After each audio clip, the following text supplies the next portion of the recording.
अच्छा जी, तो हमारी पीएचपी की क्लासेस चल रही हैं और पीएचपी में अभी तक हम लोग पीएचपी का इंट्रोडक्शन देख चुके हैं। इसके साथ साथ वेरिएबल्स किस तरह बनाए जाते हैं वो देख चुके हैं, और इसके साथ साथ डेटा टाइप्स वगैरह क्या होती हैं। अब बेसिकली हम देखने वाले हैं कि ऑपरेटर्स किस टाइप के होते हैं पीएचपी में, और ऑपरेटर्स का इस्तेमाल किस तरह किया जाता है।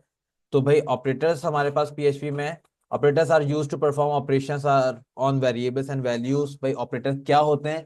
तो ऑपरेटर की आप मदद से वेरिएबल और वैल्यूज के दरमियान कुछ ना कुछ फंक्शन परफॉर्म करवा रहे हो, तो ऑपरेशंस परफॉर्म करा रहे हो। तो operator are symbols that tells the PHP processor to perform certain action.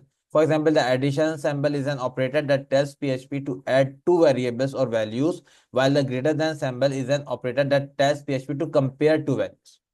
एक प्लस का साइन आपको क्या बता रहा है कि इन दोनों को ऐड करना है, और ग्रेटर देन का सैम्बल जो है वो क्या बता रहा है कि इन दोनों को कंपेयर करना है। मतलब वो सैम्बल जिसके थ्रू आप किसी ऑपरेशंस को करवा सको, वो ऑपरेटर्स कहलाते हैं। अब हमारे पास ऑपरेटर्स में क्या चीज होती है? हमारे पास एक ऑपरेंड्स होते हैं, हमारे पास जो वैल्यूज जो जिनके ऊपर ऑपरेशन परफॉर्म होना है, और जो चीज परफॉर्म होनी है, जो चीज ऑपरेटर है, मतलब जो सैम्बल है, उसे क्या कहते हैं? ऑपरेटर कहते हैं। Operands are on which operation is perform. Operand उसे कहते हैं जो कि जिसके ऊपर ऑपरेशन को ही परफॉर्म किया जा रहा हो। PHP divides the operator in the following groups. ये पीएचपी के ग्रुप्स बने हुए हैं ऑपरेटर्स के। हमारे पास अर्थमेटिक ऑपरेटर है, यानी plus minus multiply divide. Comparison operator यानी less than greater than equals to double equals to ये। लॉजिकल ऑपरेटर, लॉजिकल ऑपरेटर आपके पास एंड और नॉट, सही है। उसके बाद आपके पास आ जाएगा असाइनमेंट ऑपरेटर्स जो कि है इक्वल्स टू, और उसके बाद है फिर कंडीशनल एंड टर्नरी ऑपरेटर, यानी आपके पास जो टर्नरी ऑपरेटर ऑपरेटर होता है वो। चेक कर लेते हैं भाई हमारे पास जो अर्थमेटिक ऑपरेटर्स है वो सिंपल यहाँ पे बता रहे हैं भाई, प्लस माइनस मल्टीप्लाई डिवाइड और मॉड्यूल्स। ये हमारे पास पांच किस्म के यहाँ पे ऑपरेटर्स आ रहे हैं जो कि ये सारे काम करके हमें देते हैं, जो कि लिखे हुए हैं। इसके साथ आ जाते हैं कंपैरिजन ऑपरेटर में। कंपैरिजन ऑपरेटर क्या है? यहाँ पे double equals to, single equals to basically हमारे वेरिएबल को डिफाइन करने के लिए इस्तेमाल होता है। तो हम यहाँ पे कंपेयर करने के लिए कौन सा यूज करते हैं? डबल इक्वल्स टू यूज करते हैं। डबल इक्वल्स टू का मतलब होता है दो वैल्यूज को आपस में कंपेयर कराओ कि यार ये इक्वल है या नहीं। अच्छा, हमारे पास डबल इक्वल्स टू भी होता है और हमारे पास ट्रिपल इक्वल्स टू भी होता है। यानी डबल इक्वल्स टू में अगर दो अलग अलग वैल्यूज हैं, दो सेम वैल्यूज हैं लेकिन अलग अलग डेटा टाइप की हैं, तब आंसर ट्रू आएगा। लेकिन अगर ट्रिपल इक्वल टू यूज करता हूं, मैं दोनों की वैल्यू भले सेम है लेकिन अगर उनकी जो डेटा टाइप है वो अलग है, एक वारचार एक स्ट्रिंग है और एक नंबर है, तो मेरे पास फॉल्स आएगा। आइडेंटिकली सेम होने चाहिए, यानी मतलब उनका डेटा टाइप और उनकी वैल्यू दोनों इक्वल होनी चाहिए, तब जाके वो ट्रू देगा। तो triple equal to strictly check करता है, स्ट्रिक्टली परफॉर्म कराता है ऑपरेशन को। फिर हमारे पास आता है नॉट इक्वल्स टू, जब आप किसी चीज को इक्वल्स नहीं करार देना चाहते, मतलब उसमें फिर जो चीज गलत होगी यानी इक्वल नहीं होगी उसमें वो ट्रू देगा, अदरवाइज वो अगर इक्वल होगी तो फॉल्स देगा। सही है। फिर हमारे पास है not equal then not identical, यानी नॉट का साइन और डबल इक्वल्स टू, यानी आइडेंटिकल भी ना हो। Less than greater than equals to और लेस देन इक्वल्स टू, ताकि हम इन दो सारी चीजों को कंपेयर करा सकें। ये सारी चीजों को अभी हम अप्लाई करके भी देखेंगे। तो ये तो हमारे पास कुछ ऑपरेटर्स थे। तो अब मैं एक काम करता हूँ, मैं एक फाइल बना लेता हूँ ऑपरेटर्स के नाम से। मैं अभी operators dot P H P वाले पेड ले लिए मैंने, सिंपल। यहाँ पे टाइटल लिख दिया मैंने ऑपरेटर्स। बॉडी में आया, और बॉडी में आने के बाद मैंने कहा भाई पीएचपी का टैग खोला मैंने, बंद कर दिया। अच्छा, मैं पीएचपी का टैग एक काम करता हूँ, मैं H1 के टैग के अंदर खोल लेता हूँ, ताकि अब ये क्या होगा कि मैं जो भी कुछ प्रिंट करूंगा वो एक H1 के अंदर प्रिंट होगा, तो साइज में थोड़ा सा बड़ा आएगा। हमारे लिए ये अच्छी चीज़ है कि पीएचपी को आप किसी भी टैग में खोल सकते हो, इसमें कोई कैद नहीं है। जिसमें आपको काम करना है आपने उधर ही आपको पीएचपी का सिंटैक्स ओपन करना है। अच्छा, मैं यहाँ पे दो वेरिएबल मिला देता हूँ। फॉर एग्जाम्पल मैंने कहा num1 इक्वल्स टू 10, सेमीकोलन पे $num2 इक्वल्स टू 10। अब मैं क्या करता हूँ, मैं बोलता हूँ भाई एको प्रिंट कर दो $num1 double equals to $num2।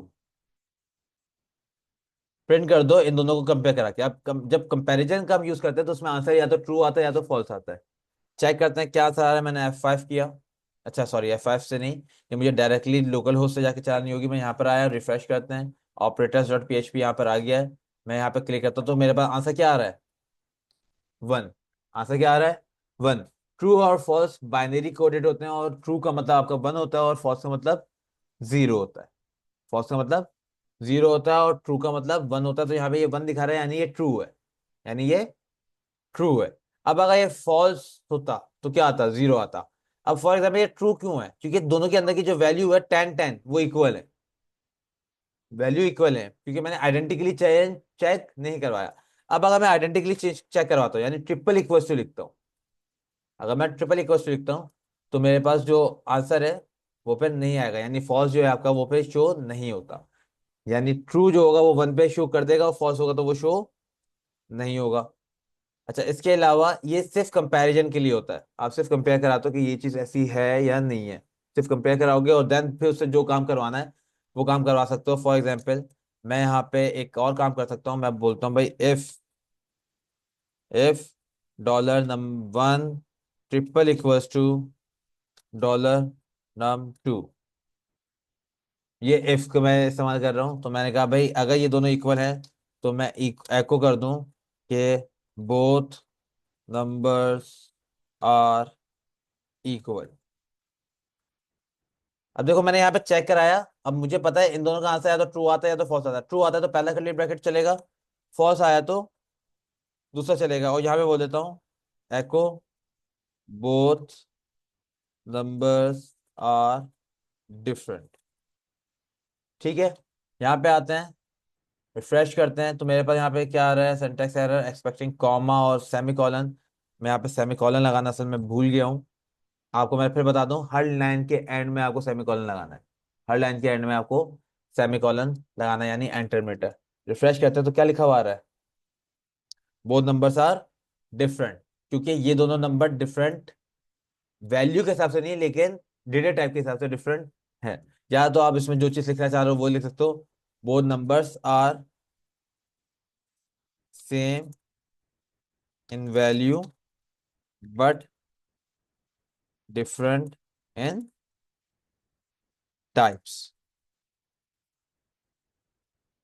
Refresh करते हैं तो भैया मेरे पास ये लिखा हुआ आ रहा है। और अगर ये दोनों को मैं सेम कर दूं, यानी मैं इसको भी स्ट्रिंग कर दूं, वो भी स्ट्रिंग है ये भी स्ट्रिंग है, और दोनों के अंदर वैल्यू भी सेम है, अब मैं रिफ्रेश करता हूँ तो क्या आंसर आ रहा है मेरे पास, बोथ नंबर्स आर इक्वल। तो इस तरह हम कंपेयर कराते हैं चीजों को और उसको इफ में रख देते हैं, फिर ट्रू होता है तो पहली कर्ली ब्रैकेट चलता है और फॉल्स होता है तो एल्स वाला चलता है। तो इस तरह हम चीजों को गेट कर सकते हैं।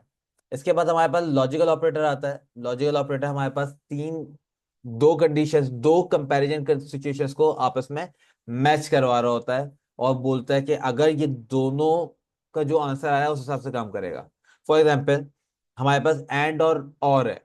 एंड का मतलब ये है कि अगर मेरे पास कंडीशन पहली वाली और एक और कंडीशन जो है वो दूसरी वाली, वो दोनों ही ट्रू होंगी तो ही आंसर देगा, अदरवाइज वो फॉल्स देगा। फॉर एग्जाम्पल मैं यहाँ पे देता हूँ भाई and $num1 double equals to $num2।